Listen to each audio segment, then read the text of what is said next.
Right. As I said, some familiar faces here, not so familiar faces. For those that don't know me, I'm Jenny Milne, and yes, I usually have a voice, but I think sheer exhaustion and the Royal Highland Show has passed on a very nasty throat bug to me. So on that note, I have no cake today. I know I normally bring cake or biscuits or whatever, but I can't actually swallow it.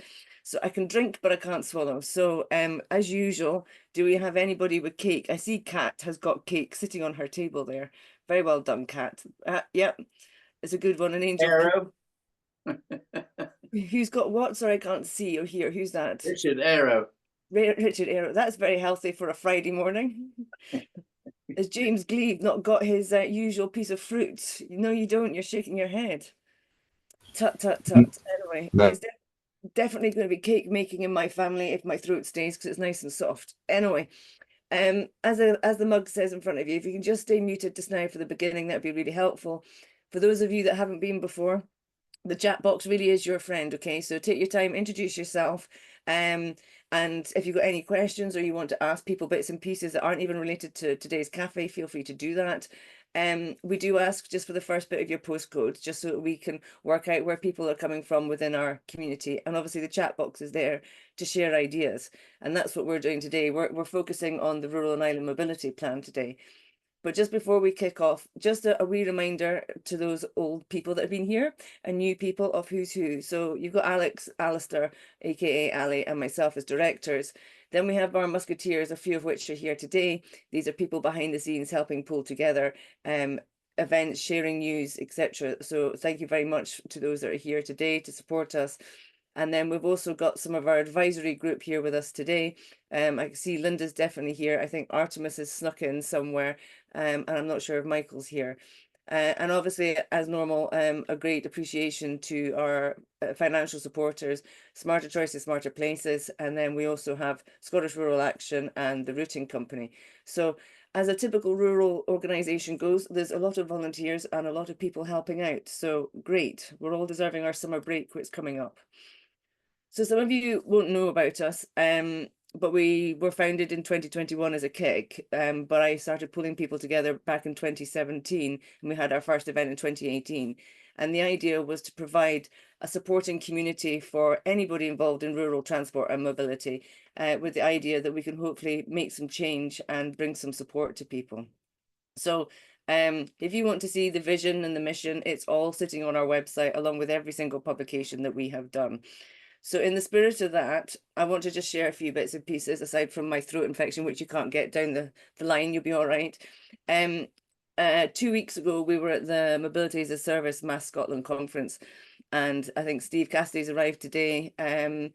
Artemis is here as well. Matt and David Smith helped pull this together, and we ran the workshop on as I say, rural aspects of mass, and it was very well received, and you'll be able to get a full briefing of that after the holiday break. I've mentioned the Highland Show. It was a great 4 days. Day 1 and 2, we were in the Scottish Government tent with the Scottish Government. And then we, along with some other organisations, got involved, and Artemis can tell you more in the chat, about putting a community showcase together on the Saturday and Sunday in that said tent. Because last year Artemis and I walked past and so it was empty on a Saturday and Sunday, and wondered if we could commandeer it. So lots of community organisations, lots going on, from a generator bike to storytelling to a Queen of Hearts wandering around. It was really full of fun and great camaraderie. We also softly launched one of our new products called Gather Greenly, which is based on our experience of delivering transportation for Scottish Rural and Island Parliament and the Gathering and other events. So the boys will probably speak more of that later on. Yes, you've got the polls in front of you. I know they're a necessity, an evil necessity for funders. So if you wouldn't mind just filling them in, and then they'll disappear off your screen. As you'll all be aware, we've been discussing car club challenges for quite a while, and it's not a new issue, but it's just escalated further. There is a lot going on behind the scenes at the moment, which I can't rightly share yet, but we are working very closely with Como UK and CTA UK, and hopefully by September, October, we'll have more of an update on that, but we will be doing a survey. So if you know any organisations anywhere in the UK, it doesn't need to just be Scotland, that are being affected by challenges in car clubs, then that's going to be for you to share around. So that's going to happen after the summer break. I just wanted to highlight the £1 train fare. I fell victim to this because I wanted to use it to go traveling and take my son. If any of you know people that are using it, that's great, but it's very difficult to actually work out how to buy it. And they don't even tell you on the website how to buy it, never mind at a terminal. So just a reminder that you can only buy it from a ticket inspector, or if you're lucky enough to have a office on your platform that sells tickets, you can get it from there. So just in case you have that on your radar during the summer holidays, just a wee reminder of where it is. And after the holidays, you will see in the news bulletin, I'm reducing my hours back. So if you're wanting to get hold of me, it will predominantly be a Monday. So the rest of the team will be around, and always the SRITC email will be available. But Mondays will be the days that you'll hear from me. So that's about it from me. Before we go over and talk about the Rural and Island Mobility Plan, I'm very pleased to say that Sasha, who some of you will know from being a regular on our cafes, he'll introduce himself at the moment, but he's actually in Indonesia. So Sasha, I'll give you the floor for the next 5 minutes. Introduce yourself and say what you're up to in Indonesia, please. Yeah, thank you very much, Jenny. I'm Sascha Dürkop. I'm from Germany, from the Fraunhofer Institute for Trend Analysis. Normally, but now I'm in Lombok in Indonesia, which is the neighboring island of Bali, where I'm attending the Islands of the World conference, which I think is the biggest conference on island studies. And thus I promised Jenny to give a brief wrap up of what we are going through here and what I've learned here. And also I will write an article for the newsletter of Jenny later, so there will be more in writing. But just for some first impressions, I sneaked away from the sessions to get on this call. Very interestingly, there was a Scottish talk as well, one about Orxit and what the departure of Orkney and changing the political status to some degree could mean for various parts of island lives on the Orkneys and why there is a debate about it. It didn't come to a conclusion. It didn't make any recommendations. It merely summed up the different options on the table, from the more daring one to join Norway to becoming a crown dependency or an overseas territory or whatever else there is. So that was quite interesting. In particular, as it seems to be still a big talking point on the Orkney Islands, as far as I've learned in that call, and as mobility actually plays a big role in that, because one part why people are not very happy about the status quo seems to be the ferry service, which is not running very regularly and not often enough for people in Orkney. So that was a very interesting learning for me, at least. Apart from that, there have been talks from literally all over the world about all kinds of island studies, from more cultural thing over folk tales and music. I heard some Cuban music at one of the presentations, but what the topic that came back was mobility and transportation in a way, which was very interesting for me to see, because that's the field I'm coming from as well. But I didn't know it will play such a prominent role. I think the other big topic that was tackled here a lot is well-being and research into well-being and happiness, which partly is a big topic in the UK as well. Malta is doing a lot of research on that and is currently mapping the happiness of islanders across the world and trying to get data on well-being on islands. And very interestingly, there was one paper presented which was called "Does it make you happy to live on an island?" And the first data seems to suggest that this seems to be the case. People on islands are slightly happier than people not living on islands to some degree. But the big downer for living on an island, again, was mobility and transportation. So that was the only score where they scored significantly worse, obviously because they need a ferry or a plane to get off the island and to get anywhere, really. So again, I think a strong argument to invest more into mobility on islands and off islands. Otherwise, I can only recommend the conference. I can only recommend to link up with ISISA, which is the organization running that, ISISA. You can visit their homepage. They do have a regular newsletter about island studies, so everything concerned with islands as well, which is coming every half a year, I think, is very informative. And I can only recommend you to contribute to that or look into that. They're always looking for both more scientific contributions, but also case studies. They're desperately looking for good news, especially on mobility and transportation. So if you have any best practices from islands in Scotland, I think they would be very keen to hear about that. Fab. Thank you, Sasha. I really appreciate you taking the time out. It's nice to be able to come live from somewhere like Indonesia. I don't actually think, although we've got a global community, I don't think we've got Indonesia. So you can take that trophy as the Indonesia champion. Thank you. I'm now, for obvious reasons, going to hand over to Alex and Matt, who are going to take you through the Rural and Island Mobility Plan. Now, this is not finalised by any stretch of the imagination, okay? But we just wanted to share a bit of the story so far. So, Alex, you need to be on, it needs to be slide share.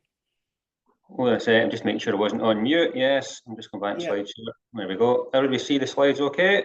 You need to put it into slide share. Yeah, there we go. Thank you. Morning, everyone.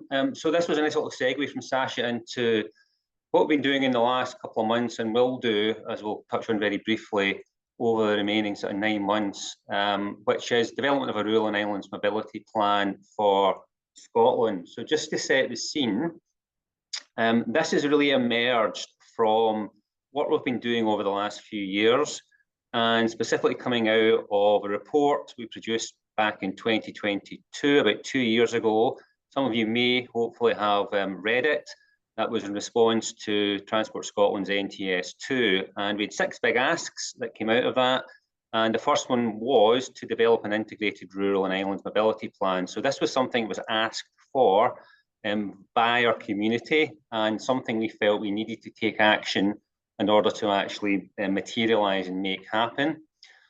So this was a journey that took us there. So really from our online gathering in 2020 through to the report we've just touched on, and then moving forward last year, our gathering in Garton, and then thereafter in the autumn last year, the RIMP, the Scottish Rural and Islands Parliament in Fort William as well. So all of those events have helped to inform what we're now doing in terms of the work around development of the Rural and Islands Mobility Plan.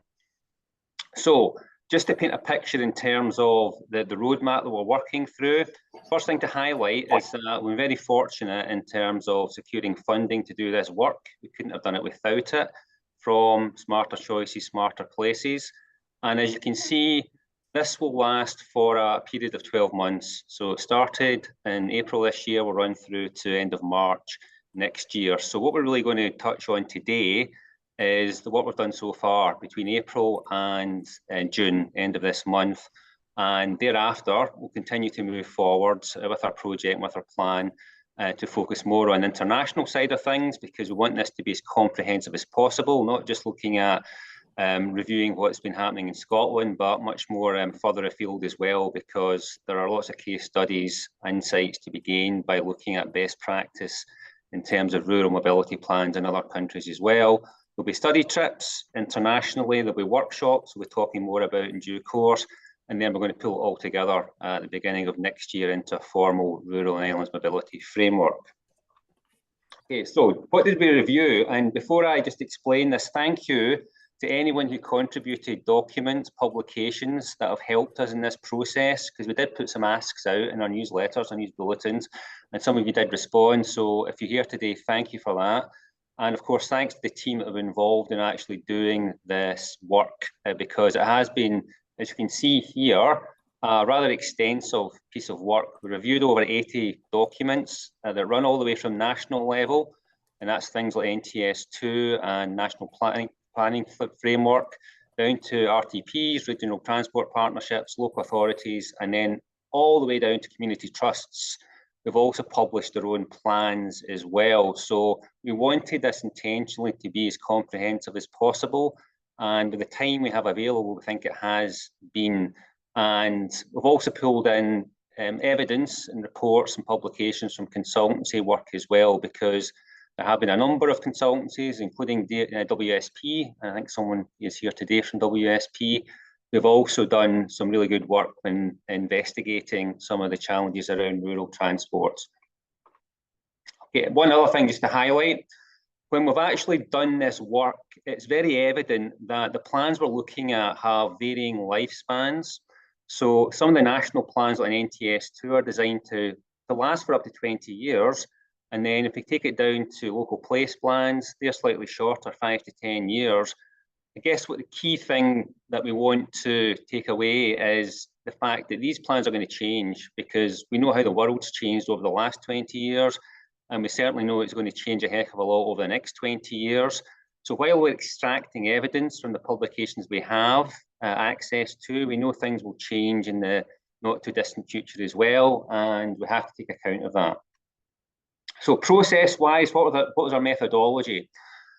Straightforward but comprehensive, a three-stage process. And we were fortunate enough in leveraging Jenny's work on her PhD to use a platform called pave. And if any of you are researchers here today, you may be familiar with the platform. Ultimately, what it allows you to do is upload a lot of different publications and then keyword search those publications to pull out relevant content. So that's what we've done here. We've done a content search, we've captured content, and then we've aggregated that content, analysed it and reviewed it to pull out all the relevant insights. And what keywords have we been using? We've used some strategic keywords is probably the best definition. So you can see them there. I won't call them all out, but these are the things that we've been zooming in on just to understand when we searching those keywords, what comes out of all the different documents that we've been reviewing. And having done that, that's what we started to discover. These were the types of content we wanted to categorize. So categorized by spatial, by governance, sentiment, mode, technology, and infrastructure. So really comprehensive and really trying to get under the skin of what's within these different publications. So one key thing, before I hand over to Matt, just to point out, when we look at all this in aggregate, one of the key things that we pull out, and I dare say this won't be a surprise to many people, is that there is a balance to be struck between what needs to be done and what can be done. So what needs to be done is more of the top-down stuff coming from either government or from regional transport partnerships. That's about policies and regulations. And then balancing that bottom-up in terms of what can actually be done with the time that's available, with the funding that's available, and with the resources that's available, because they are finite and they do absolutely condition what can be delivered relative to the ambitions that are coming through from policies and regulations. So over to Matt, who will now dive in a little bit deeper and explain some of the key insights that we've pulled out from the work we've done so far. Sure. So what you might notice is there's quite a lot of data in what's on the screen at the moment. This is mainly just to give you guys a bit of a flavor of the type of visual data that we're able to pull out from the work that we've been doing, as well as what the priorities of the various levels of organizations are. So you can see here from the word search that we conducted and the quotation search that we did, how often different topics or different words appeared within each of the levels of organization. So it's RTPs, local authorities, communities, and some of the early insights that we've been extracting from this is what are the priorities or what are the things that each of these levels of organizations are really focused on. So I think one of the ones that's really obvious that's interesting to see is the term decarbonization and energy is highly focused within RTPs and still fairly the most popular word within local authority plans. But in terms of communities, it doesn't really feature very heavily. On the flip side of that, though, when you look at active travel, you can see from a community level, that's something that they're leading ahead on in terms of things that they're interested in, as well as very high scoring in relation to buses as well. So although the words of decarbonization and energy aren't necessarily featured in the local plans, the actions that would result in that are still heavily featured within the early levels. We'll draw out within the paper that we're writing a lot more of the insights that kind of get generated from here, as well as have the ability for people to see this and scrutinize this a bit more up close. But this is very much to just give you the flavor of where we're starting with. Moving on. So something else that we've pulled together as well has been the connection maps. So what is connected, which words are connected in similar quotes. So here you can see a map that looks at how close together or how prioritized different words are at the various levels. So at a national level, you can see transformation, digital, integrated transport, decarbonization, and energy, along with funding are very, very sort of key to the national documents that we've looked at. And maybe not surprising to the group of people that's here, you can see that rural is very much out in the sticks of this diagram, and only has one connection into the main document, which is in relation to fixed inter-island travel. If we look now at the RTP level, you can see here that things are a bit more clustered together, and relatively similar priorities in terms of decarbonization and energy, transformation and digital, again, both very centralized, along with active travel. And I think what's interesting here is that from a regional transport perspective, young people seems to be quite out on the periphery of what's being considered during the plans that are being created here. And then at a local authority level, what we can see again, decarbonization, as shown by the frequency with which the topic comes up in these plans, is pretty much center to the map with everything coming around it. And mass, which is actually right out there on its own. So how do you integrate this these different modes of transport, and what does it look like? So while the national levels are talking more about integrated transport, it seems to be slightly less of a priority at the local authority level. And then down at the community level, you can see, not surprisingly at all, that community level building, so community initiatives, is right at the heart of everything that they're doing, along with the public modes of transport are closely clustered together. So ferries, train, bus, car, you can see there, are all almost equidistant apart, with the mode that seems to be taking a lot more precedence at a community level, active trust, being a lot closer. So these are just a couple of the insights that we're generating at the moment. We still have a long way to go in terms of what we're looking at from a national level in Scotland. But these are some of the initial findings that we've been able to identify. Just because I have a lot of noise coming at my end, Alex, do you want to take over the slide while I just close some windows? Yeah, sorry, happy to do so. So again, this is just a summary of what you've seen in the last few slides, and just really to kind of illustrate similarities and differences when we've looked at the publications all the way from national down to community. So there are, of course, similarities, but there are noticeable differences as well. And I think the key thing that we want to take away from this as we move forward is that how we reconcile the gaps, all the differences, and that speaks to the slide I presented earlier in terms of finding that balance, because ultimately success in terms of the bigger policies and regulations, such as around decarbonisation, can only come about if there is delivery and action at a community level. It really is a seeing is believing, and the more that people believe or see, the more they'll start to believe.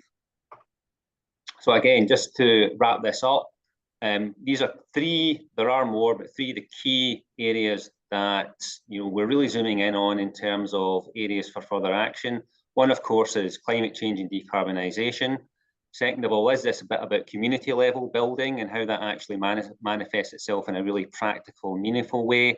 And as Max touched on, transport and particular modes of transport, and particularly buses as well, because that's consistent across all four levels that we've looked at.